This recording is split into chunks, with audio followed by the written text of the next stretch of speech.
Boa tarde, queridos irmãos, companheiros do Ideal Espírita. Que a paz do nosso Mestre Jesus possa permanecer conosco hoje e sempre. Conforme nos esclarece a resposta à questão 115 do Livro dos Espíritos, não existem seres privilegiados da criação, porque todos fomos criados exatamente da mesma forma, simples e ignorantes, um princípio inteligente. Vinculados à luz divina, nós somos submetidos, então, a sucessivas experiências reencarnatórias que nos proporcionam as condições necessárias para o nosso desenvolvimento contínuo em direção à luz. E da mesma forma que nós individualmente evoluímos, as sociedades, os planetas nos quais nós reencarnamos, também assim o evoluem. De maneira que o nosso Evangelho, segundo o Espiritismo, refletindo sobre aquela afirmativa do Cristo, quando ele nos dissera que na casa de meu Pai há muitas moradas, vai nos esclarecer sobre essa diversidade dos mundos habitados, que se apresentam com diferentes graus nessa escala evolutiva. Então nós temos os mundos primitivos, que são destinados às primeiras experiências reencarnatórias. Nós temos os planetas de provas e expiações, que são destinados aos espíritos já relativamente evoluídos na área da intelectualidade, na área da sabedoria. Temos os planetas de regeneração, que são planetas de transição, porque já são caracterizados por espíritos comprometidos com o bem, que buscam, portanto, o caminho em direção à luz. Nós temos os mundos felizes e os mundos celestiais. De forma que, conforme nós compreendemos, o nosso planeta Terra, ele já passou por esse estágio no passado de ser um mundo primitivo, de ser um lar destinado às primeiras experiências reencarnatórias, nas quais nós tivemos aqui as condições necessárias para o nosso amadurecimento nessa primeira área do espírito, que é a área da intelectualidade, que é a área da ciência, onde nessas primeiras experiências nós buscávamos nos compreender minimamente na condição de seres que somos imortais.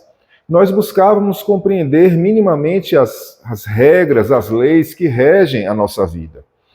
De forma que, se nós observássemos essas primeiras experiências reencarnatórias que tivemos no nosso planeta Terra, nós perceberíamos que ali os nossos desafios eram muito diferentes dos desafios na atualidade. Porque nós tínhamos desafios muito vinculados à sobrevivência mesmo, do ponto de vista do corpo físico, da vida biológica, buscando dominar uma natureza que se apresentava muitas vezes ainda de maneira aselvajada, buscando lidar com as questões relativas à alimentação, porque éramos povos nômades, né? Não dominávamos a questão da cultura, a própria questão do fogo era um desafio. Enfim, era uma forma, um estilo de vida muito diferente desse que nós temos na atualidade. E nessas primeiras experiências reencarnatórias, nós poderíamos ser assemelhados às crianças, no sentido de ter uma visão ainda muito simplória acerca da vida, acerca da existência, de maneira que, conforme o Cristo nos dissera, a quem mais foi dado, mais será cobrado. E nessas experiências iniciais, como o nosso amadurecimento espiritual ainda era muito diminuto, a nossa responsabilidade para com as leis divinas também era bastante reduzida. De forma que vários comportamentos que hoje são considerados abjetos, são considerados comportamentos inadmissíveis na sociedade de hoje, aquela época faziam parte dos costumes, faziam parte do modo de vida que ainda estávamos atrelados. Mas a partir dessas sucessivas experiências reencarnatórias, dos desafios aos quais nós nos encontrávamos vinculados, nós fomos amadurecendo de forma progressiva, nós fomos amadurecendo de maneira paulatina. E como entre essas diversidades dos mundos habitados existe uma solidariedade, porque todos se encontram vinculados ao mesmo Pai Celestial, conforme também nos esclarece a nossa doutrina espírita, no momento da transição de mundo primitivo para planeta de provas e expiações, nós recebemos uma leva de espíritos advindos de uma outra constelação, que nós chamamos muitas vezes dos exilados de Capela, que eram espíritos advindos de um planeta que vivenciava aquela época um estágio evolutivo semelhante ao da Terra na atualidade.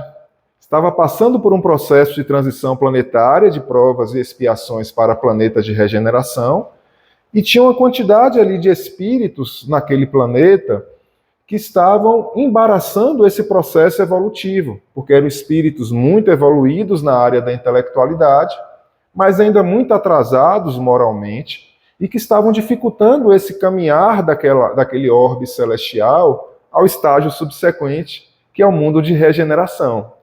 Então eles foram compelidos a reencarnarem no planeta Terra. E esses espíritos que lá estavam criando dificuldades no caminhar evolutivo, aqui eles nos auxiliaram a sair de um modelo de sociedade muito simples, para caminharmos para esse modelo no qual nós nos encontramos na atualidade, que é o planeta de provas e expiações.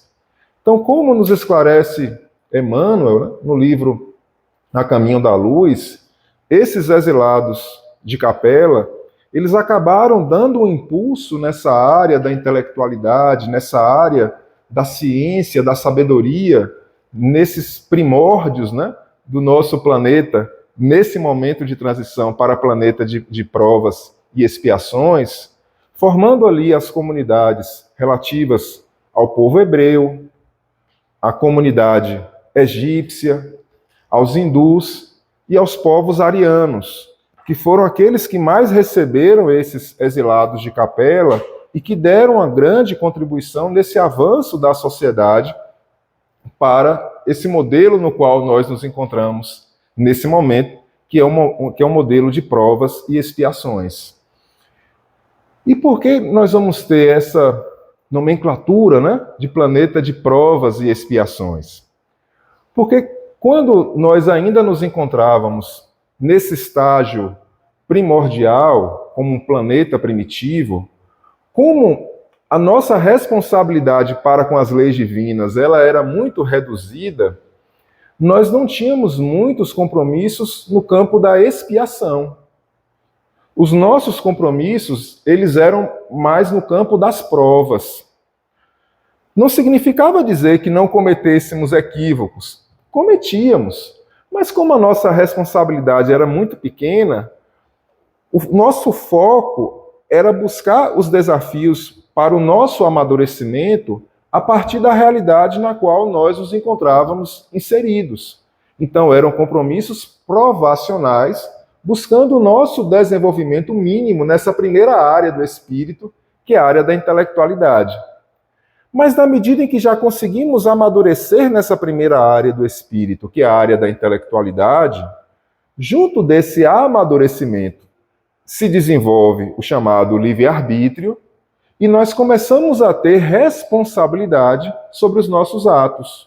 Nós passamos agora a ter uma compreensão acerca da vida, no sentido do que é o certo, do que é o errado, daquilo que nós podemos ou não podemos fazer na nossa vida em sociedade, e a partir disso, a nossa responsabilidade ela se amplia. E como Cristo nos dissera, a quem mais for dado, mais será cobrado.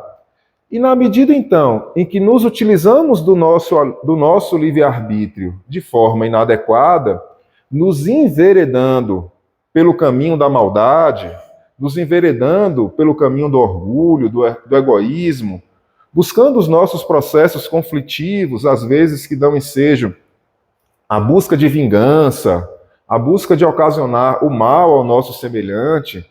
Ao fazermos isso, nós acabamos assumindo compromissos para com a lei divina. Nós acabamos infringindo essas leis divinas e com isso vamos ter que, nas experiências reencarnatórias futuras, buscar os nossos processos de reparação, buscar os nossos processos de quitação, de purgação desses nossos débitos do passado. Então, na nossa experiência reencarnatória atual, normalmente, nós temos os nossos compromissos no campo da expiação, porque temos os nossos erros do pregresso, temos os nossos erros do ontem. Mas, geralmente, nós não temos compromissos apenas no campo da expiação. Nós temos os nossos compromissos também no campo das provas. Porque espíritos imortais que somos e seres muito complexos que somos, porque já vivenciamos múltiplas experiências reencarnatórias, nós trazemos os nossos erros e os nossos acertos do passado que se manifestam em diferentes áreas, em diferentes setores da nossa existência. E como cada um tem a sua própria realidade de vida, normalmente nós temos os nossos compromissos no campo da expiação em determinadas áreas, em determinados setores, e muitas vezes vamos ter os nossos compromissos no campo das provas em outros setores da nossa individualidade, em outros setores da nossa vida. Os compromissos no campo da expiação, como já mencionamos, eles são relativos à necessidade da quitação, do reajuste, da reparação dos nossos erros do ontem. E como a lei divina, ela se encontra fundamentada no amor e na misericórdia do nosso Pai Celestial, ele nos possibilita esse processo de reajuste, de reparação, em suaves prestações. Ele dilui os nossos débitos para que nós tenhamos condições de suplantá-los, para que nós tenhamos condições de quitá-los, de vencer aqueles desafios existenciais. Daí porque os compromissos no campo da expiação geralmente têm uma característica. São experiências difíceis porque são processos sacrificiais, onde nós estamos ali buscando um reajuste com os erros do passado. E, normalmente, são situações demoradas. São situações que a gente precisa vivenciar por um longo decurso de tempo. Porque, como geralmente nós nos enveredamos no erro no passado também por muito tempo, para buscar o nosso reajuste, nós precisamos passar por aquelas situações difíceis também por bastante tempo. E aí, o nosso Evangelho segundo o Espiritismo, no capítulo 5º, que trata dessa chamada justiça das aflições, ela nos esclarece que toda expiação ela é uma prova, mas que nem toda prova é uma expiação. Toda expiação ela é uma prova, porque toda expiação é uma situação desafio, é uma situação difícil, que nós podemos passar por aquela situação de forma exitosa, ou nós podemos sucumbir às tentações e, mais uma vez, nos equivocarmos. Daí porque, nesse capítulo 5º do Evangelho segundo o Espiritismo, ali tem um item que fala sobre o bem e o mal sofrer. De maneira a nos esclarecer que o sofrimento em si, ele não representa uma forma de caminharmos em direção à luz.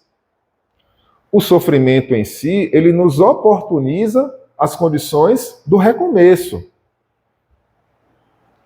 da purgação, da quitação dos erros do ontem.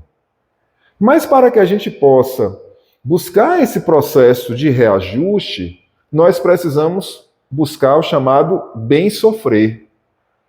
O que é o bem sofrer? É o sofrer sem reclamar. É o sofrer sem acharmos que somos injustiçados, sem acharmos que somos vítimas. É o sofrer buscando um processo de entendimento para com a vida e, principalmente, um processo de fortalecimento da nossa fé.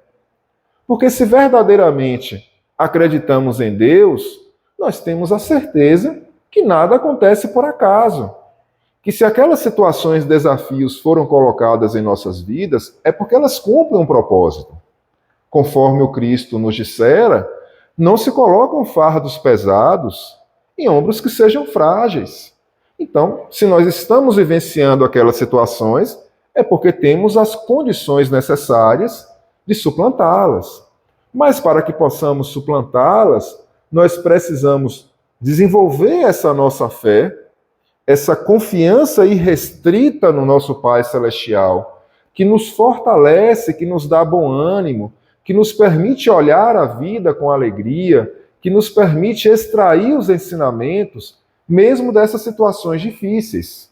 Então aí é o bem sofrer. É sofrer com resignação, com aceitação, sofrer buscando extrair sempre o entendimento dessas situações nas quais nós nos encontramos inseridos. Mas há também o que a doutrina chama do mal sofrer. Que é quando sofremos achando que somos injustiçados, que somos vítimas, que aquilo é uma situação aleatória, que não deveria estar acontecendo com a gente, porque somos pessoas boas, que merecíamos uma melhor sorte. E ao fazermos isso, demonstramos ainda o nosso orgulho, demonstramos ainda uma postura de insubordinação para com as leis divinas. Porque é como se eu dissesse, eu estou certo e Deus está errado, porque tudo isso que está acontecendo com minha vida está errado. Então, ao fazermos isso, estaremos mal sofrendo, porque essa nossa postura diante desses compromissos no campo da expiação farão com que nós venhamos a sucumbir nessa prova.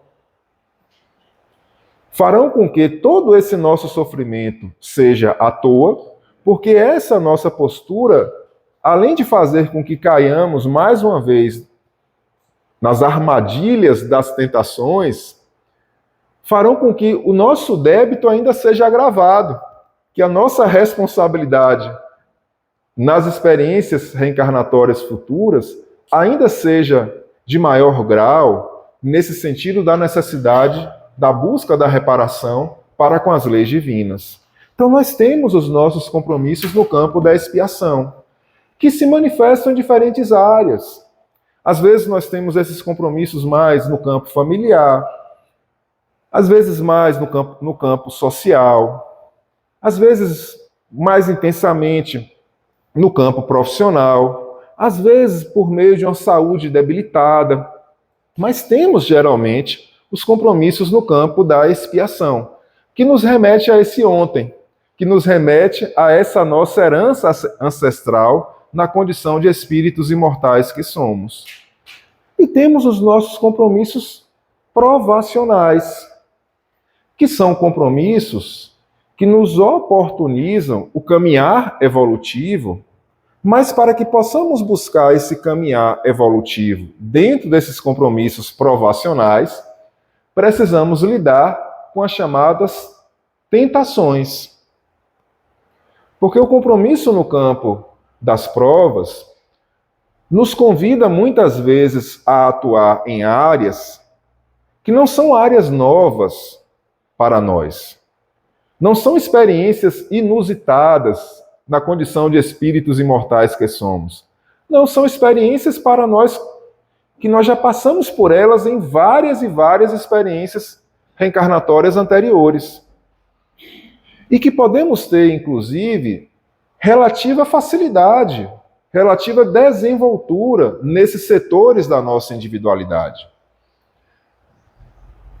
Mas por conta da maneira como nós lidamos com o nosso livre-arbítrio nas reencarnações pregressas, nós estamos sendo agora convidados a passarmos por essas mesmas experiências para agirmos diferente, para utilizarmos das potências divinas existentes em nós verdadeiramente para o bem, utilizar das nossas facilidades, dos nossos atributos para o bem, buscando semear flores onde antes levávamos os espinhos, buscando suplantar uma postura de orgulho, de egoísmo, da maneira como nós observávamos a vida, para buscarmos agora construir uma postura de solidariedade, de fraternidade, nesse nosso contexto de relações.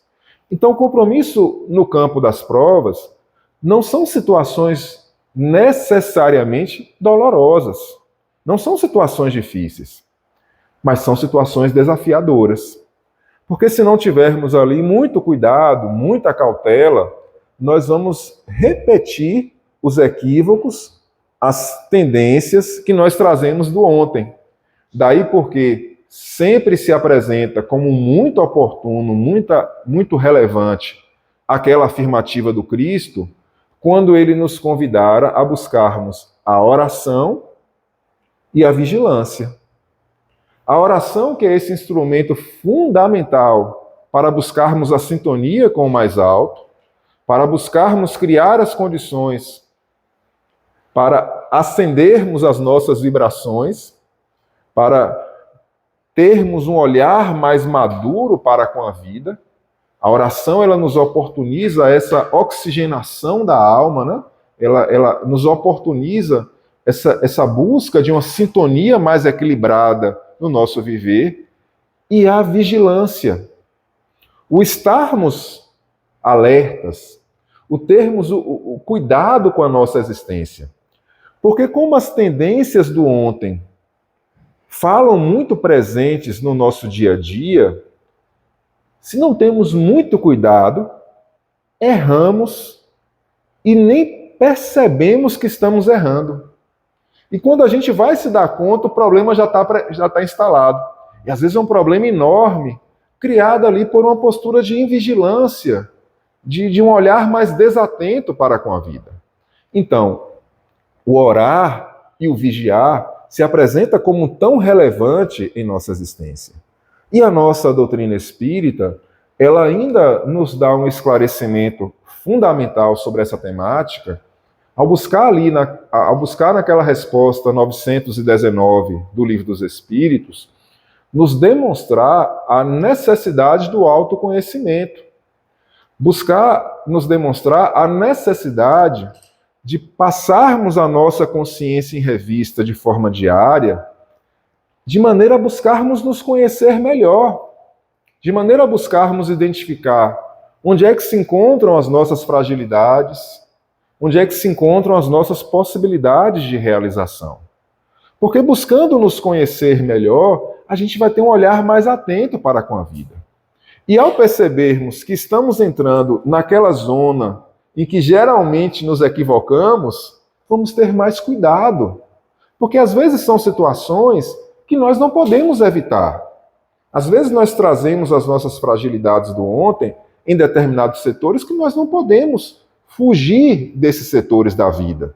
Mas sabendo que ali se encontram as nossas fragilidades, o nosso calcanhar de Aquiles, ao vivenciarmos aquelas situações, desafios, nós somos convidados a ter por estas situações um maior cuidado, uma maior cautela, percebendo que para nós vivenciar aquele tipo de situação é um desafio. E se não tivermos muito cuidado, derrapamos, caímos em tentação. Então a doutrina espírita, ela vai nos afirmar que a disciplina, ela precede a espontaneidade. A disciplina, ela vem antes da espontaneidade. Então, na medida em que nós já sabemos o que é o bem, o que é o mal, na medida em que nós já sabemos como devemos agir e como não devemos agir, uma vez que desenvolvemos esse olhar mais lúcido para com a vida, nós vamos buscar, através da disciplina, ter uma força de vontade para direcionar o nosso livre-arbítrio para aqueles comportamentos, para aquelas atitudes que nós sabemos que são comportamentos, que são atitudes que representam para nós instrumentos de libertação. dos erros do passado, dos equívocos do ontem. Às vezes identificando que a gente não queria fazer, mas que a gente precisa fazer. Às vezes identificando que a gente não está com tanta vontade, mas a gente precisa fazer. E do precisar, da disciplina, da vigilância, de tanto fazermos, chegará o momento em que se tornará espontâneo, em que se tornará verdadeiramente um hábito em nossas vidas. Mas para que chegue o momento do hábito, antes temos que passar pela disciplina. Então, observando esse nosso planeta Terra como essa grande escola das almas, onde estamos tendo mais uma oportunidade de aprendizado, a nossa doutrina espírita ela vai nos esclarecer, então, que há todo um planejamento reencarnatório que antecede o nosso renascimento no corpo físico.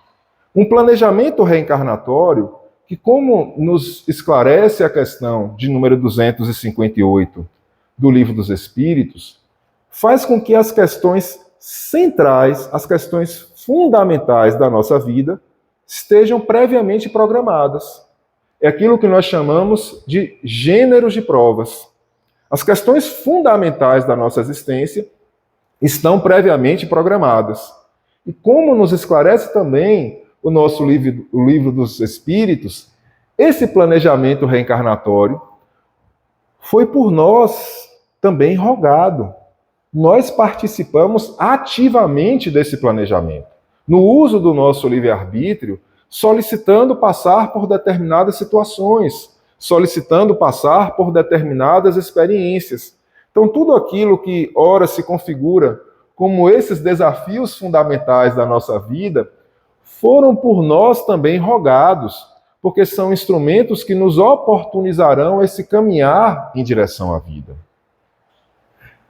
E aí nós vamos encontrar no livro Obras Póstumas, na parte que trata de perguntas e respostas, um esclarecimento sobre o tema dessa nossa conversa na tarde de hoje, das chamadas expiações coletivas.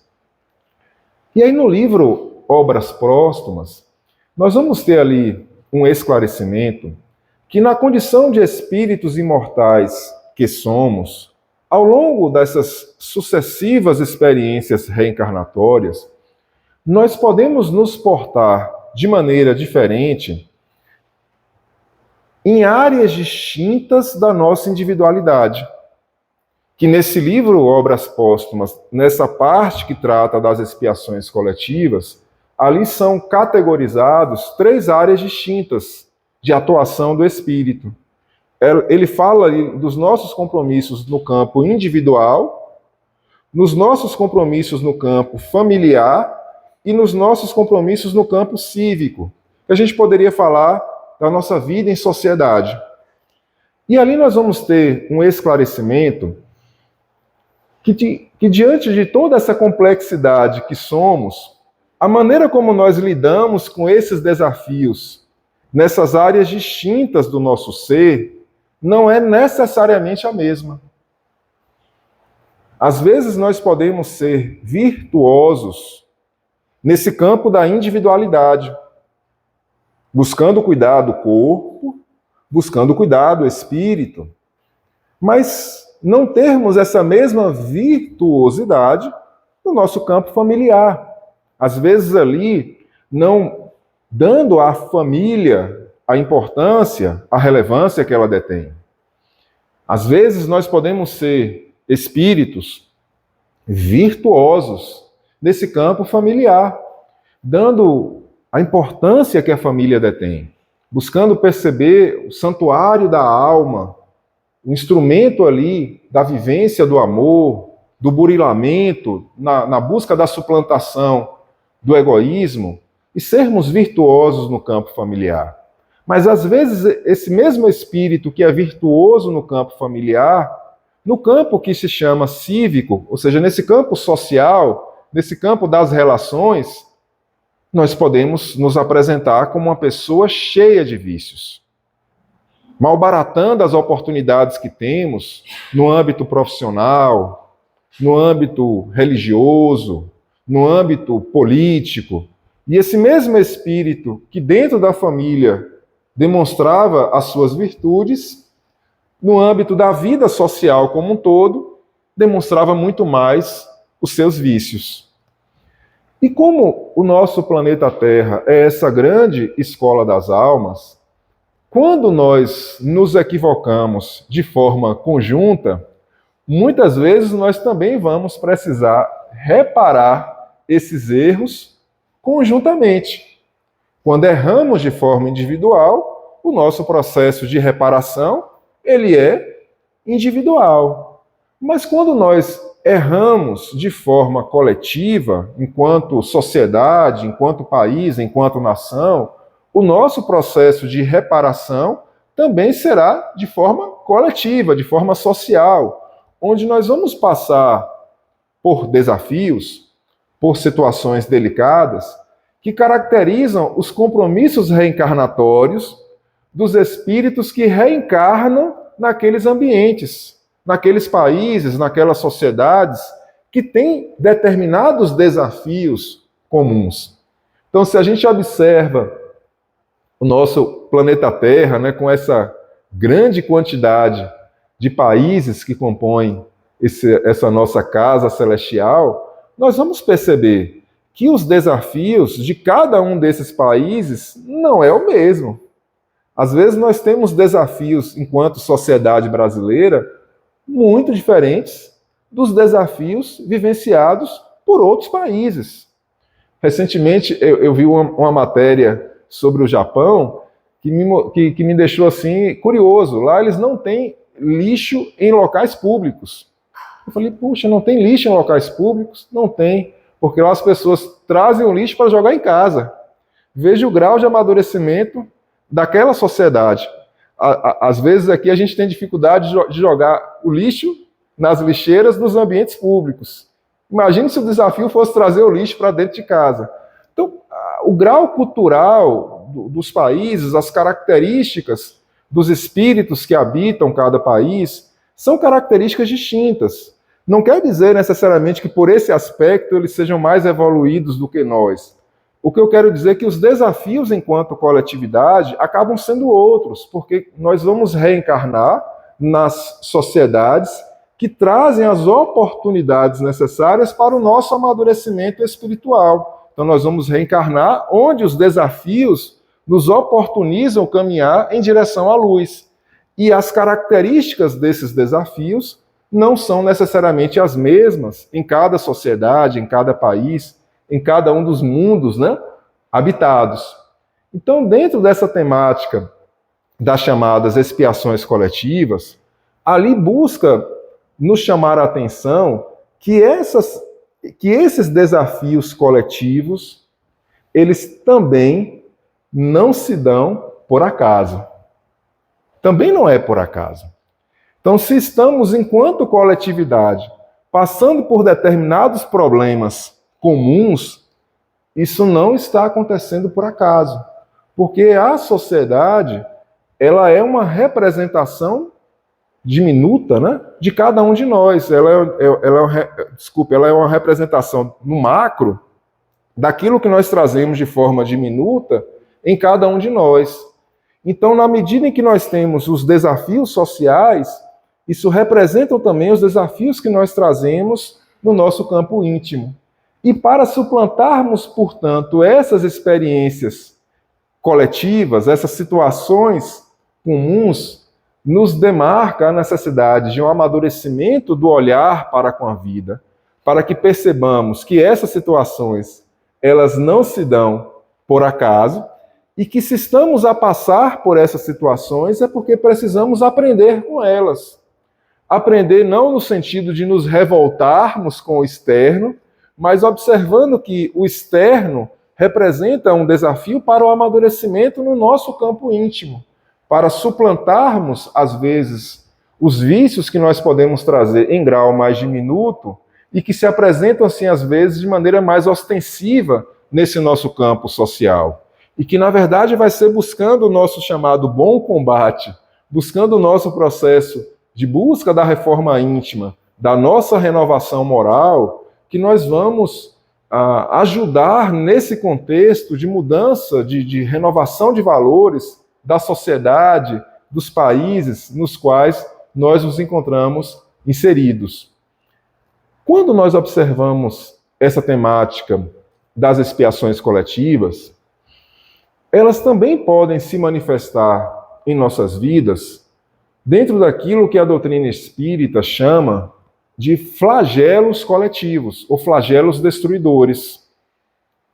Os flagelos destruidores, eles estão previstos, ou estão estudados no Livro dos Espíritos, na sua terceira parte, que trata das leis morais, dentro da chamada lei de destruição. E ali nós temos um esclarecimento que esses flagelos destruidores, eles buscam impulsionar a renovação de valores. Eles buscam impulsionar a mudança de hábitos dentro dos países, dentro das localidades, dentro dos ambientes, em que esses flagelos se apresentam, porque muitas vezes, através desses instrumentos, nós temos ali a desencarnação de espíritos endividados, e esses mesmos flagelos que propiciam muitas vezes a desencarnação desses espíritos comprometidos, eles servem como um alerta para aqueles que aqui ficamos, para que possamos mudar os nossos valores, para que possamos mudar o nosso olhar para com a vida.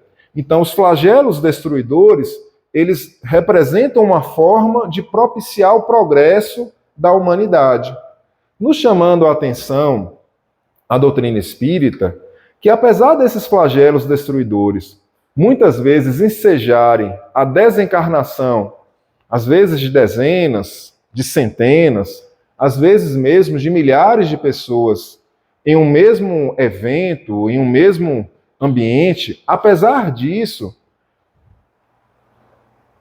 o retorno ao mundo espiritual vai ser em conformidade com os méritos individuais. Apesar da desencarnação ter sido em decorrência de um flagelo coletivo, isso não significa dizer que a forma como esses espíritos retornarão à pátria celestial será necessariamente a mesma. Porque não é o evento morte o determinante para esse rito de retorno ao mundo espiritual. O elemento fundamental para saber como é que é esse nosso retorno ao mundo espiritual é o bem e o mal que nós tenhamos feito ao longo da nossa vida.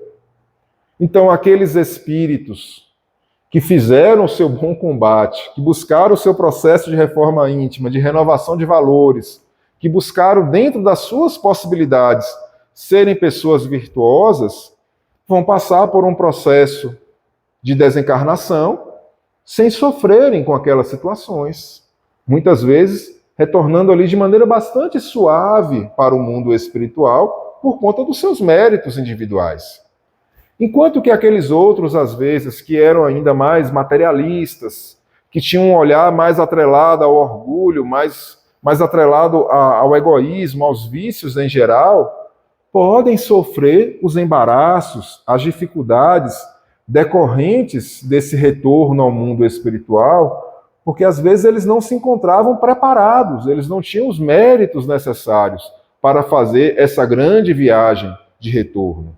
Então, os flagelos coletivos, eles não determinam, vamos assim dizer, esse rito de passagem, mas eles oportunizam ali, muitas vezes, que espíritos que se encontravam endividados com seus compromissos do ontem possam buscar os seus processos de purgação, de quitação para com o seu passado, fazendo com que se tenha, então, possibilidades de recomeço no amanhã, sem mais se terem aquelas zonas conflitivas do ontem. Então, os flagelos coletivos, como tudo mais que ocorre em nossas vidas, não se dá por acaso. Não se dá por acaso. Todos aqueles espíritos que passam por aquelas situações, é porque necessitavam passar por aquelas situações. E se eles não tivessem verdadeiramente compromissos com elas, em que pese vivenciarem aquela situação muito difícil, isso não ensejaria para eles a desencarnação. Como nós tivemos agora recente, eu não vou me recordar exatamente o país, mas foi um país da Ásia, não me lembro se foi na Tailândia, mas foi um país da Ásia, onde nós tivemos um avião que caiu, todos os passageiros do avião morreram, exceto um. E esse passageiro que sobreviveu, ele sai do acidente aéreo como se nada tivesse acontecido com ele. É uma imagem estarrecedora. Ele sai andando ali como se nada tivesse acontecido. Todo mundo morreu e ele sai como se nada tivesse acontecido daquele acidente aéreo. Ou seja, ele não tinha compromisso com aquela situação e a proteção divina o amparou. Os demais que ali se encontravam tinham seus compromissos e por isso retornaram ao mundo espiritual a partir daquele flagelo coletivo. Quando nós observamos essa temática do flagelo coletivo, quando nós observamos essa temática das chamadas expiações coletivas, nós devemos buscar observar que, como nos esclarece o livro da Gênese, no seu capítulo 18, que trata desse momento no qual nós nos encontramos inseridos, que é o momento da chamada transição planetária, nesse momento da transição planetária, é perfeitamente natural, é da lei divina que aconteçam mais flagelos coletivos. E aí esse capítulo 18 do nosso livro A Gênese, ele vai nos explicar por que esses flagelos coletivos eles são tão comuns nesse momento de transição. Porque ao mesmo tempo que eles oportunizam esse progresso com a saída, às vezes, em bloco ali de espíritos comprometidos com o passado, de espíritos endividados, ao mesmo tempo em que isso serve como um instrumento de progresso, porque aqueles espíritos mais endividados, muitas vezes, através desses processos, vão desencarnando, vão saindo do nosso mundo dos espíritos reencarnados, ao mesmo tempo em que isso acontece, para nós que aqui ficamos, esses flagelos coletivos, eles representam um instrumento para buscar nos chamar a atenção sobre a necessidade da mudança. Nos chamar a atenção para que saiamos, às vezes, ali de uma situação, de uma zona de conforto. Porque dentro da nossa existência, nós muitas vezes nos acomodamos. Nós muitas vezes nos acostumamos com o nosso jeito de ser, com as nossas características. E esse processo de acomodação, em que nos acostumamos com o nosso jeito de ser, nos acostumamos com as nossas qualidades, que são poucas, e com os nossos vícios. Nós nos acostumamos com os nossos vícios. Nós nos acostumamos com os nossos defeitos e a nossa consciência, pouco a pouco, ela vai se amortizando ali, porque nós achamos que é natural essa nossa forma de agir.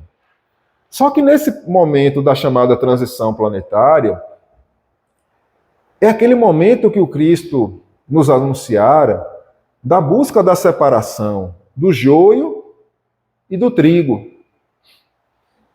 É aquele momento em que o Cristo nos chamara a atenção, em que não seria mais permitido servir a Deus e a Mamon. É um momento em que todos nós estamos sendo convidados a tomarmos o nosso partido, no sentido de buscarmos sair da indiferença e nos comprometermos ao bem. E nesse momento dessa chamada transição planetária, que é caracterizado por um aparente afrouxamento de valores, que é caracterizado por um aparente relaxamento dos parâmetros morais, justamente para que a gente possa mostrar as nossas características individuais, A misericórdia divina, ela vai nos propiciando esses flagelos coletivos para nos chamar a atenção sobre graves erros que nós toleramos, que nós achamos normal em nós, em escala menor.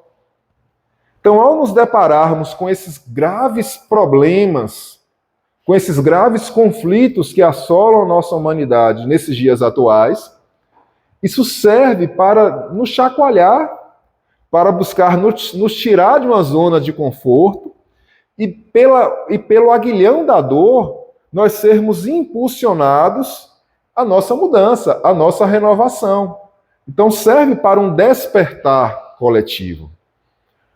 Ocorre que às vezes, por conta ainda da nossa postura para com a vida, ao invés de aproveitarmos essas dádivas celestiais que buscam nos chamar a atenção para a necessidade da mudança, nós às vezes ainda nos prendemos aos nossos vícios e achamos que está tudo errado, que são os outros que têm que mudar, mas que com a gente está tudo certo. E nos revoltamos e nos tornamos ainda mais belicosos, mais pessimistas. E com isso vamos tendo essa perda dessas oportunidades que a vida nos outorga para a mudança. Então esse capítulo 18 da Gênese, ele é uma preciosidade para todos nós, para buscar nos chamar a atenção que não tem nada fora da ordem, não. Tudo que está acontecendo nesse momento da transição planetária tem um propósito, tem um motivo, tem um porquê, e que já havia sido anunciado pelo Cristo há mais de 2000 anos atrás.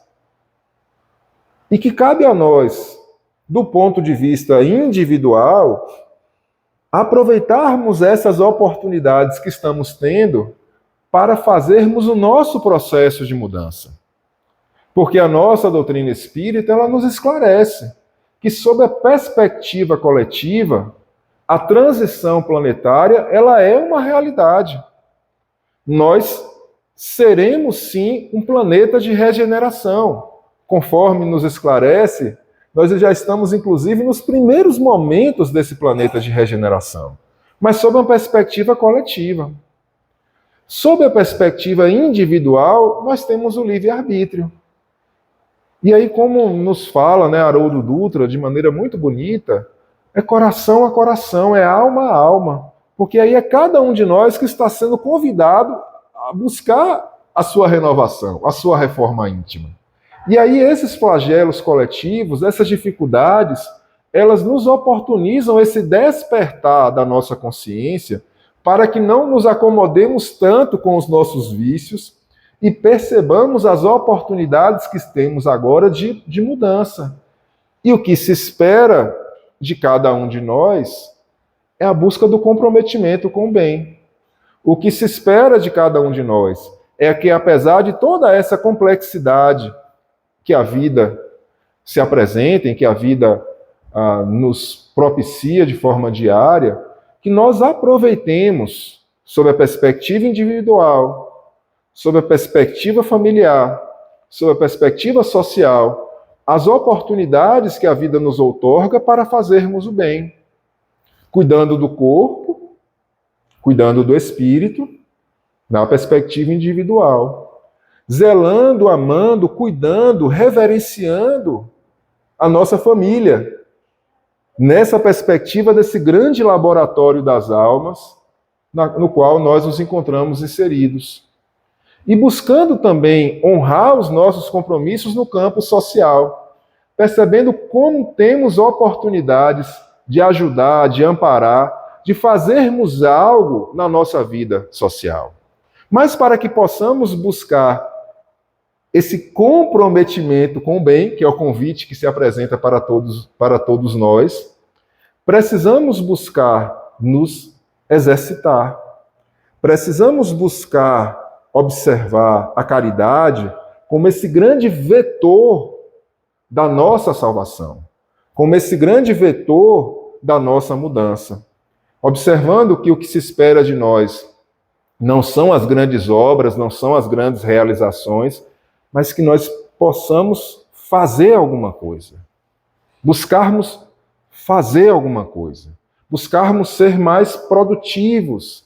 Buscarmos honrar as oportunidades que temos cotidianamente para ajudarmos, para ampararmos, ainda que seja às vezes somente oferecendo o ouvido, mas termos uma postura de busca, de colaborar, de ajudar, porque será dessa maneira que pouco a pouco vamos nos libertando da nossa indiferença, vamos nos libertando do nosso orgulho, do nosso egoísmo e criando as condições para a construção de um olhar de solidariedade, de fraternidade no nosso contexto de relações, buscando, portanto, vivenciar o Evangelho do Cristo de maneira plena em nossa existência, fazendo com que ele toque efetivamente as nossas fibras íntimas e saia, às vezes, desse plano meramente racional, intelectual, para que toque os nossos sentimentos. E, com isso, ressignifique a maneira como nós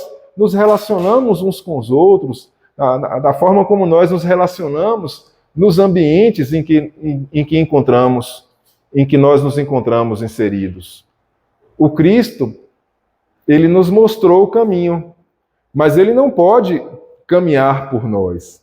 O que se espera, portanto, de cada um de nós é que possamos abraçar a nossa cruz, abraçar os nossos compromissos, as oportunidades que temos, com alegria, com felicidade, para que pouco a pouco possamos construir a luz em nossas vidas. Assim seja. Muita paz a todos.